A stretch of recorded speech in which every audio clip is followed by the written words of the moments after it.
Jennifer, comment vas-tu? Ça va. Ouais. Voilà. C'est une période qui va plutôt pas mal. Voilà. Tu aimes bien le jeu de la promo en règle générale? C'est le jeu qu'on doit jouer, j'imagine. Donc, et puis c'est toujours agréable de répondre à des questions de gens qui s'intéressent à mon travail. Donc forcément c'est. Mais après quand c'est beaucoup, c'est bien. Tu peux vite saturer. Ouais. C'est quoi une journée type en ce moment pour toi? En ce moment, c'est écrire beaucoup de chansons. Donc, je me suis remise au travail et donc je passe mes journées enfermée à écrire. Voilà. Tu es plutôt matinale, plutôt nocturne? Nocturne plus quand même. Ouais. Donc, j'ai tendance à me coucher pas très tôt, mais j'essaie quand même d'avoir un rythme régulier. D'accord. Et tu oublies le temps dans ces cas-là, dans ces phases d'écriture? Ouais. T'es un peu déconnecté? Ouais, complètement. Mais c'est bien, enfin voilà, je fais ça depuis toujours, donc c'est ma vie, donc ça me gêne pas. L'album est sorti il y a un mois, ça? Dans quel état d'esprit étais-tu quelques jours avant la sortie? Est-ce que tu gères de mieux en mieux la sortie d'album? Oui, et puis surtout ce projet-là qui est quand même un projet à part, et, qui est une espèce de parenthèse, donc c'est vrai que j'ai mis beaucoup de cœur, etc. Mais comme sur chaque album, même avec Superbus, donc c'est vrai qu'avant que ça sorte, on est toujours dans un truc assez stressant, mais c'est pas grave parce que voilà, c'est comme la promo, ça fait partie du jeu. C'est un saut dans l'inconnu de faire cet album solo ou ça reste dans la continuité? C'est compliqué parce que c'est un mélange des deux. Pour moi, ça change pas grand chose parce que écrire des chansons et les habiller de manière différente, c'est un peu ce que j'ai fait depuis que j'ai 16 ans. Donc, après, voilà, c'est l'emballage et le fait de le défendre différemment, un peu plus seul sans mon groupe, et puis voilà, et puis d'essayer de partir dans des visuels un peu différents, etc. Donc c'est vrai que ça change, quoi, voilà, ça change. Il est chaud, je vais attendre un peu. C'est quoi les premiers retours que tu as eu sur cet album dans la foulée de la sortie? Ça a été super positif en fait parce que j'ai reçu vraiment pas mal de messages de gens qui écoutent Superbus depuis longtemps et ils ont été très surpris mais agréablement et voilà, et donc ça m'a fait vraiment très plaisir de voir que ça a pu toucher des gens. Voilà. C'est quoi les inspirations de cet album? On parle de sonorité urbaine, comment tu définis ça? Ouais, toi? après c'est juste parce que j'imagine que c'est moins organique qu'une guitare, une basse, une batterie.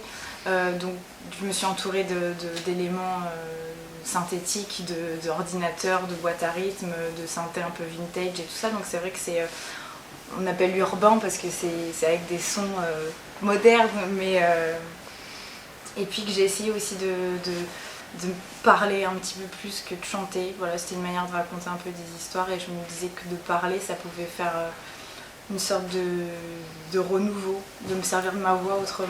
Voilà. Quand je l'écoutais ce matin, j'ai presque d'un côté un peu brut de l'album. Ouais. Ouais, parce qu'il a été fait de manière très spontanée quand même. Donc quand j'ai pris la décision, voilà, de m'ouvrir un petit peu, de travailler un peu autrement, c'est arrivé super vite. Donc j'ai fait vraiment beaucoup de titres et on a gardé cela et puis on a rechangé. Et puis, c'est un album qui a vachement évolué sur la longueur parce que j'ai un peu tâtonné sur ce que je voulais faire, où je voulais aller. Donc pour moi c'est un truc expérimental.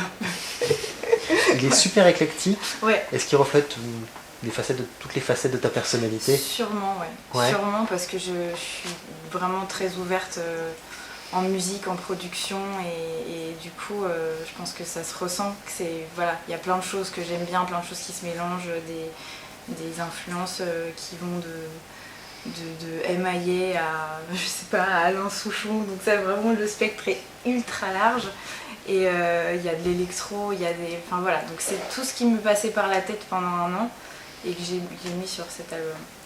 Est-ce qu'il y avait un état émotionnel particulier quand tu as écrit, composé?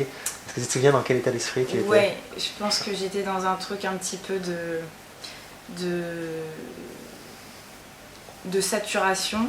Et j'avais envie de me sentir un peu libre de mes mouvements et pas devoir forcément demander l'avis parce que c'est vrai quand on a un groupe c'est un truc de famille, on est dans notre bulle et il faut qu'on se parle tous les jours pour se dire tu penses que ça va et ça va. Là je me suis dit voilà, je fais mon truc, je demande rien à personne et puis on verra bien, mais c'est vrai qu'il n'a pas été... je l'ai pas réfléchi, je l'ai pas conceptualisé en me disant je vais faire ça et comme ça. Non, j'ai fait des chansons et puis voilà, c'est ce qui est sorti pendant un an, quoi. Ça t'a fait du bien cette parenthèse de liberté? Ouais, ça me fait du bien parce que je me rends compte que je suis capable de me retrouver en studio complètement toute seule, même si je me suis évidemment fait aider par Gaspard Murphy qui a écrit une chanson avec moi et qui est un super ingé et qui a c'est l'arrangeur de l'album, ça? C'est pas l'arrangeur, mais on a travaillé ensemble. Je fais mes démos chez moi et puis après on se retrouve en studio pour vraiment peaufiner.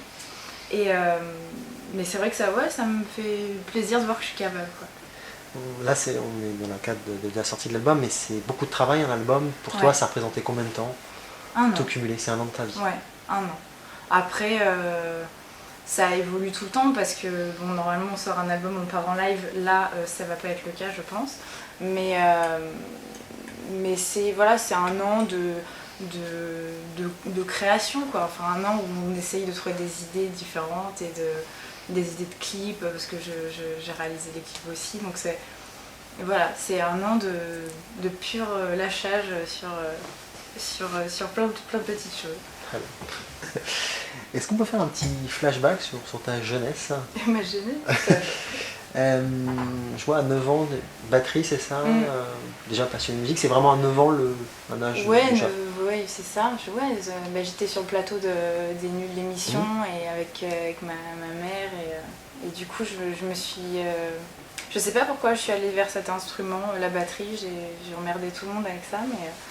Et voilà, j'ai joué avec des groupes, j'ai vu des groupes incroyables, quoi. Il y avait les Status Quo, les Rita Mitsuko, les Texas, Red Hot Chili Peppers, je les ai tous vus passer quand j'étais petite, Nina Hagen, tout ça, et c'est vrai que je pense que ça a dû m'influencer quelque part.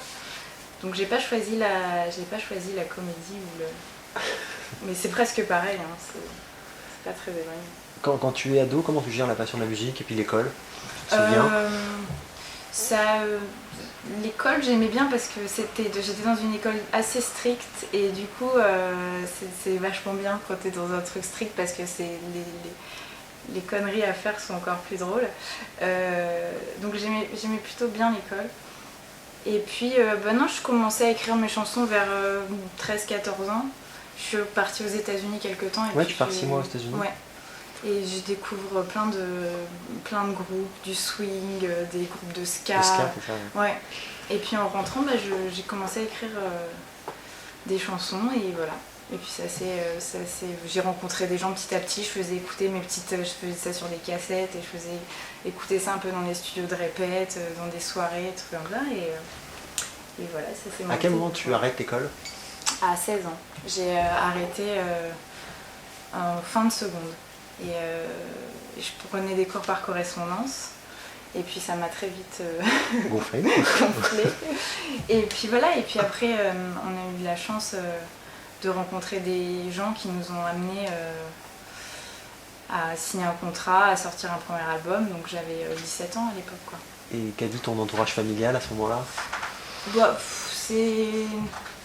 Ma mère, elle a un peu fait la même chose, donc ça, j'ai l'impression que c'est un peu de famille, quoi. Maintenant, elle m'a mise en garde sur tous les côtés sombres de ce métier, mais ça s'est fait assez naturellement, en fait. Voilà. Mais c'est vrai qu'en réalisant maintenant, c'est très jeune pour commencer. D'accord. Qu'est-ce qu'on peut te souhaiter pour la suite? Faut continuer à faire des chansons bien, le mieux possible, et puis faire des disques, plein de concerts, plein de concerts, plein de disques. Un mélange solo ou le retour en groupe? On va voir, je réfléchis encore. Ouais. Ouais. Donc merci beaucoup. Merci Jenny. à vous. Merci bien.